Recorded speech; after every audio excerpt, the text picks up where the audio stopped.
Have you done your apology push-ups yet today? You remember this, the Dragon Age the Veilguard cutscene where Bioware lectures the player on misgendering is just as ham-fisted and embarrassing as it sounds. This comes from Spencer Bakuli over at boundingintocomics.com. That's right, we've got a news website.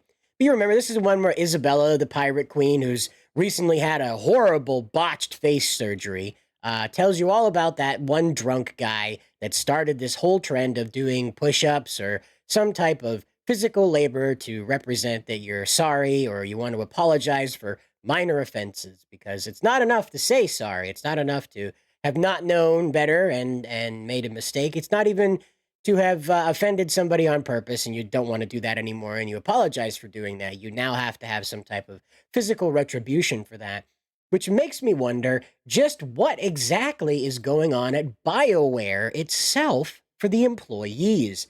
And wouldn't you know, SmashJT got a phone call from one of those people. Now, SmashJT has been the nemesis of Melissa Mercante, the lady from from Kotaku, who has a bit of a problem controlling her temper. I think that's the YouTube safe way of saying that she's nuts. So we're going to go down here, though. Most of this is setting up what the situation is. So I want to get here to where SmashJT explains what his contact told him. Again, it's not that none of this isn't above it isn't important. It's that what I want to focus on for this video is right here. We'll put a link to this post from at smashjt.com down in the link below, in the description below, rather. The link will be in the description, not the other way around. So you check that out. You read the whole post about this, but we're going to talk about this part right here. It says, the insider that called SmashJT disclosed that BioWare's corporate structure has become more woke than anyone could possibly imagine right now. According to this insider, the identity politics at play within the company are more intense than any current level of public perception could suggest. And it's now reached a point where BioWare themselves is singularly focused on hiring based on gender and ideological compliance. Time out. Gee, that sounds familiar, right? Remember when Ubisoft was putting that pipeline to hell together? Their boot camp for SJWs that they've built into their company now? It seems like BioWare has drank from the same Kool-Aid. Anyway, back to this. Time in, right? Is that how it works? Do you do that? Anyway. He stated that men are excluded entirely from conversations unless they identify as some form of non-traditional gender or orientation. At BioWare, as SmashJT was told, they're only interested in hiring people they can control within the company. They want what can be considered cultists. Boy, doesn't that sound familiar. People who parrot and embrace the exact same ideology that the higher-ups at BioWare demand. And they have thought on a different direction, have a thought on a different direction, question a female voice, step out of the proverbial line, well then, you're in trouble. And this person had an issue with the HR department, which is the story up above, that, you know, it's more important what's happening down here. So after Corrine Busche, this is the director of Dragon Age the Veilguard, was brought in to do this job, this is how things went. The atmosphere at BioWare, the insider said, has grown more extreme since Corrine Busche took the directorial helm of Dragon Age the Veilguard.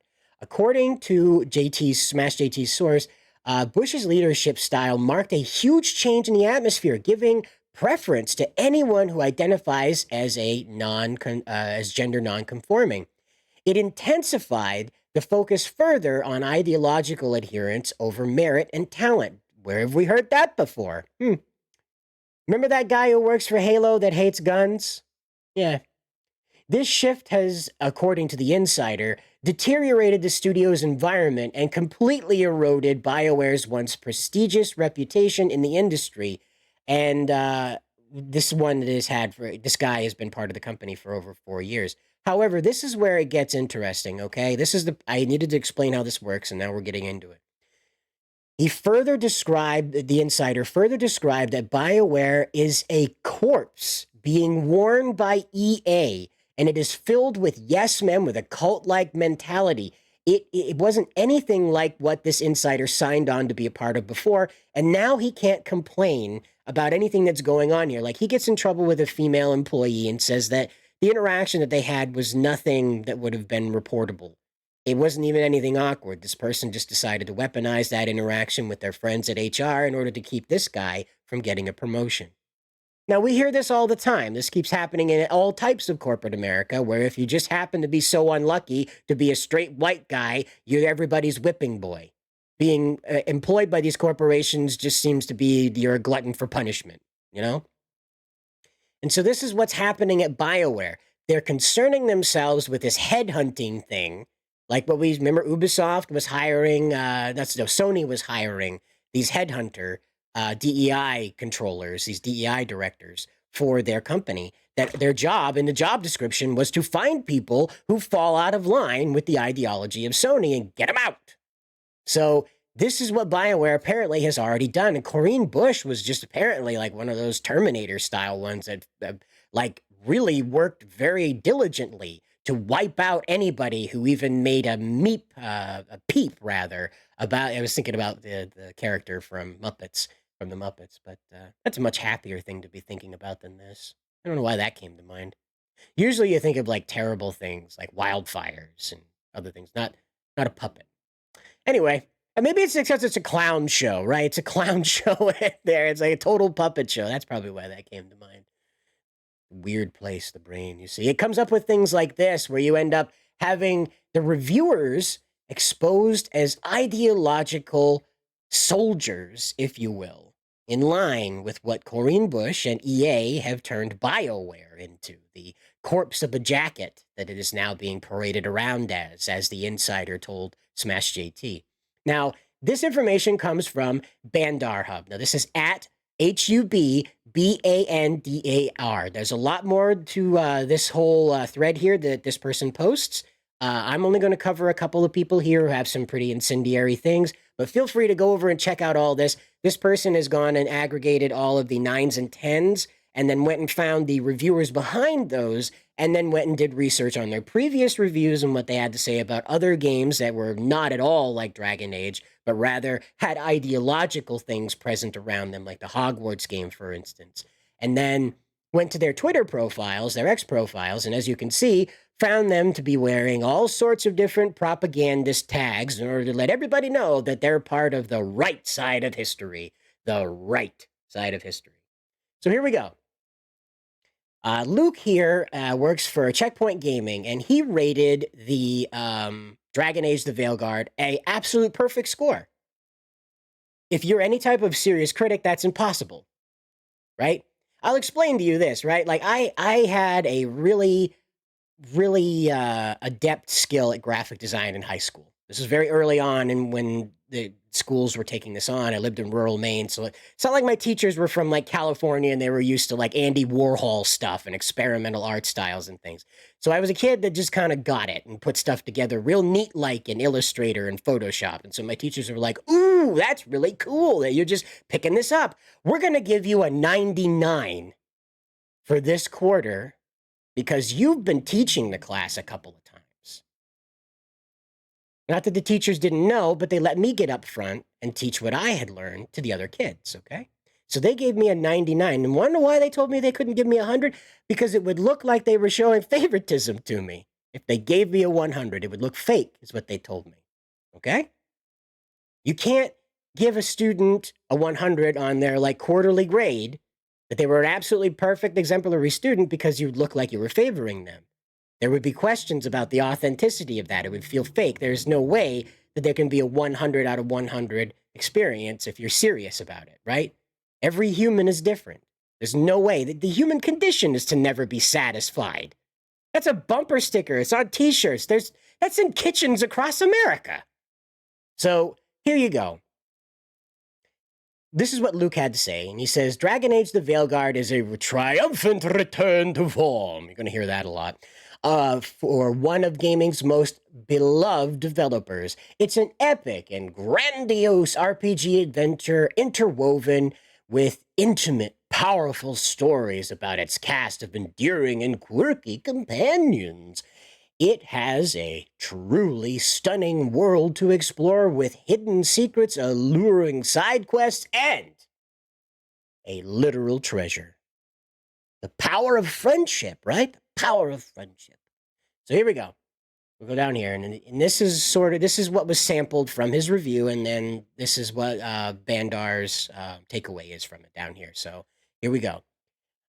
This is what Luke said within the review, and he says the impact that Dragon Age Inquisition had on the video games industry is still being felt to this day, particularly for anybody in the queer community. In 2014, BioWare created what many considered to be at the time a high point. A special shout out needs to happen here as Dragon Age has once again done an excellent job when it comes to inclusivity, diversity, and sexuality and gender. Again, I won't go into too many details as some of this stuff is truly stellar and best left unsaid. But as a simple example, playing as a male identifying protagonist, I was able to flirt with whomever I wanted. I didn't always go and it didn't always go to plan, rather, but I had options across the board if I wanted to be gay AF. That's what you want in your high fantasy, right? A dating sim, right? Where that's your focus. I remember when I was listening to the Dragon Age soundtrack, and it was about the God-shattering star, and I was thinking, wow, what a great like hymn, what an awesome story. You know, I just feel really powerful listening. And oh no, never mind, forget about it. It's all a dating sim. Doesn't matter, because this is what happens. This is what gets you a 100. You can go around and be gay AF if you want. I know what AF means. I'm just not going to say it because YouTube's kind of touchy right now. It's that time of the year, rather that it's that time every 4 years, if you will. So I don't want to push my luck here, but you get what I mean when I'm not reading out what he actually said. And so it's meticulously making their interpretation of the perfect fantastical hero. Then some early narrative beats went even deeper and more personal, allowing queer gamers to really play as themselves, who they really see themselves as. That's all I'll say, but I can't wait to see the LGBTQIA plus community discover these well-implemented, thoughtful additions. Dragon Age Inquisition has for a long time been repeatedly mentioned as a key moment in gaming history when it comes to representation, and Dragon Age the Veilguard is set to be another milestone.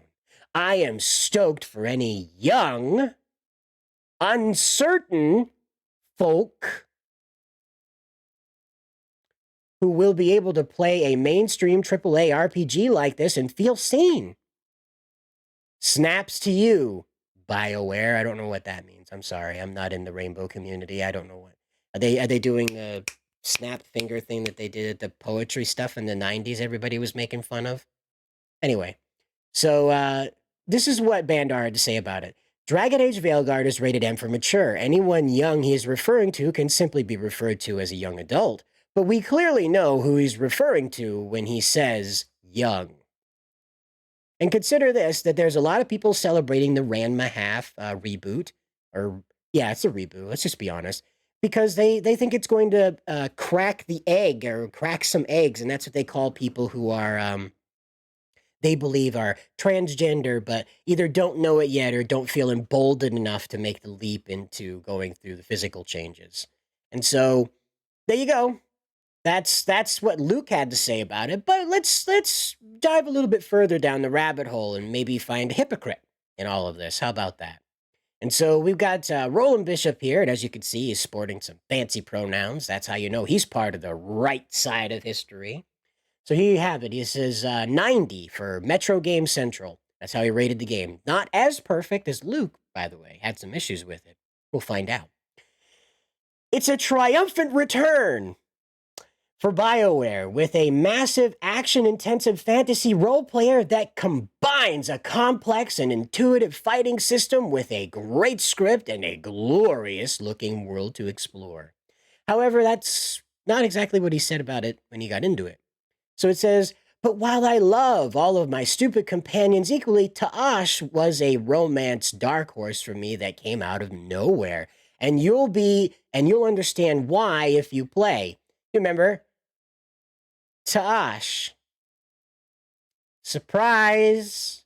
Anyway, when I play, the length of the script, BioWare has once again gone out of its way to embrace diverse approaches to gender, but not in a way that feels preachy or overbearing. Like I said, have you done your apology push-ups yet today? You probably ought to. You know, there's no apology pull-ups. There's no apology 1 mile run. You know, the mile run. There's no mile presidential fitness test. You know, there's no apology presidential fitness test. Okay, you need to do push-ups. That's how it works. Is that drunk guy, and he said so somewhere at some point to somebody, and that's why everybody does it. Anyway, it's just another small part of the world and characters who inhabit it. Now, he had a lot to say about preachy things. So he goes in this when he says, this is what Bandar tells us. And he says, this is the same reviewer that saw fit to preach to us about J.K. Rowling's view in his Hogwarts Legacy review. And he says, add to that J.K. Rowling's increasingly toxic reputation. And of course, Roland Bishop was talking about the controversy of J.K. Rowling being paid or receiving any type of royalties from the Hogwarts Legacy game. And you remember there were VTubers canceled over just playing this game. They were harassing people into the point of just quitting their jobs because they played a Harry Potter game. I mean, I get it. It's Harry Potter. I mean, you know, it's pretty annoying, but it's not a reason to cancel people. And the reason why they were doing this was because of J.K. Rowling getting a paycheck from it. Had nothing to do with the actual game, the development, how it played, what was involved in it. They just wanted it dead because J.K. Rowling was getting money out of it. And so this guy piled in on top of that. But he wants you to know that the preachy and overbearing part of Veilguard isn't that bad. It's not that bad. And also, you know, you might end up falling in love with Ta'ash because, you know what, we're going to move on. And so Bandar went on here and found CG Magazine. And this is Dana Eileen, she, her. And so what they had to say about this is they gave the game a 100. This person gave the game a 100. Yet another one that says this is absolutely perfect, can't be improved upon, no mistakes anywhere, didn't copy anything, best experience in gaming ever, hands down. You got to have it. Your kids got to have it. You should probably put it in a time capsule and preserve it for future generations, okay? When you give a 100 to something, that means that it's perfect. It's not that it tickled your fancy real nice. You're not a professional reviewer then. You're like a weekend wine taster, okay? It's not that big of a deal, all right? So if you're going to be a professional reviewer, you expect your opinion to be respected, you don't hand out zeros and you don't hand out 100s, okay? It's just how it goes. But anyway, back at the 100 town, you have CG Magazine's Dana Eileen writing, BioWare took the time they needed to bring Dragon Age fans the perfect RPG experience. From style to story and everything in between, Dragon Age the Veilguard is everything I wanted from this entry in the Dragon Age universe. I thought this was one continued story, wasn't it? Isn't that the big deal that this was over with, right? The Veilguard was the last one because they killed Dreadwolf. Anyway, we'll find out what Dana had to say about this. It says, each companion has their own story arc. BioWare has made a conscious effort to become more inclusive regarding race, gender, and other social issues. A few of their stories this time around will have a great impact on specific audiences, and it is great to see a company jump into these issues head on, rather than just making pronouns or including skin color. I am sure a wake of people, rather, will have nasty things to say, but seeing more people able to see themselves in video games is only good in my books, even if I don't relate to the stories directly. And so Bandar had this to say, and Bandar writes down below, it says, these characters and stories were clearly made to pander to a specific audience. You have to pretend and validate those who are pretending to be another gender. And we saw this in a lot of the way that the game behaves. We saw this with the dialogue prompts the dialogue trees that'll change if you choose transgender. In fact, you kind of end up with a whole different side quest So completionists out there have to do trans mode, if you will, in order to get the whole game done, because there's different aspects to it. You have a different relationship with Ta'ash if you identify as non-binary. And again, like transgender, however. And you have a different relationship with that character because most of your interactions sort of center around that. And as we saw, it's not that they're always talking about it, right? It's not what I mean that they all center around it, but the air of that is always present.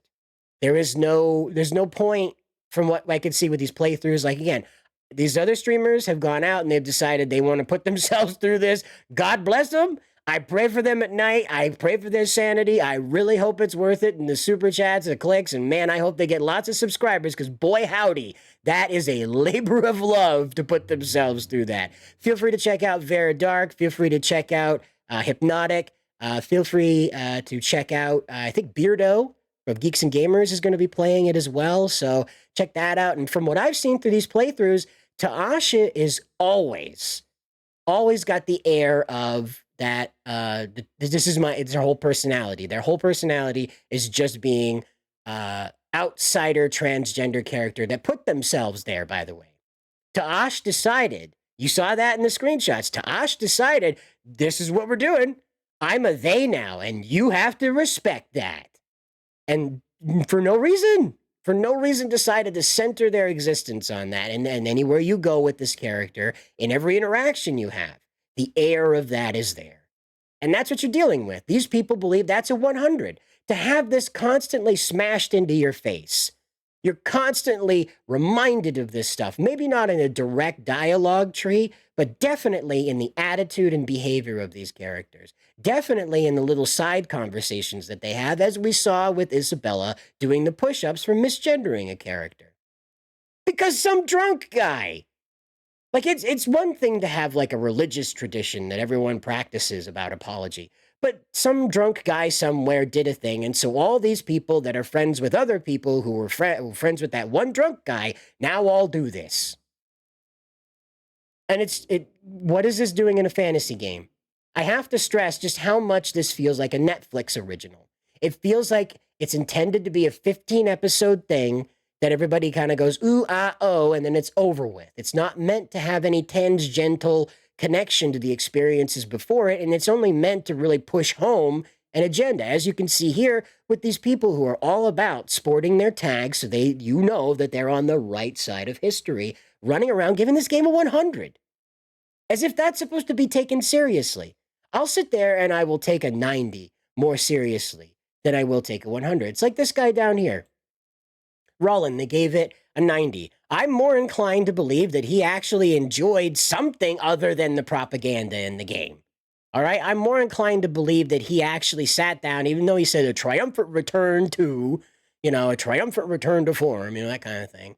Even though he ran into that one like everybody else was, I still am more inclined to believe that 90 is more honest than this 100 here and this 100 over here. And it's because I know better. I know that there's no way to please somebody at 100%. There's certainly no way to please lots of people at 100%. There's an old saying that 3 people can't agree on a pizza topping, okay? 1 guy or 2 guys have to compromise. They all decide on cheese, pepperoni, hamburger, or whatever, but they end up making a consensus and agreeing to a pizza topping, and 1 guy has to give up what he actually wanted, okay? That's how it works. Has to settle, okay? That's how this works. There's no way to do a 100 if you're being serious. As a joke review, absolutely give it 100. Absolutely as a joke review. Everything was perfect here. There wasn't a polygon out of place. The voice acting was perfect. The animations were just my type of jittery. And that's, what are you doing, right? What kind of review is that? You're not being serious and you're actually diminishing your credibility. And so there you have it. From top to bottom, back to front, from game to studio to reviewer, everything about this is a browbeating competition to remind everybody who's not on the right side of history that they're being left behind by the cool kids at Bioware. I don't know, guys. You'll have to let me know what you think about it down in the comments below. And as always, good luck out there.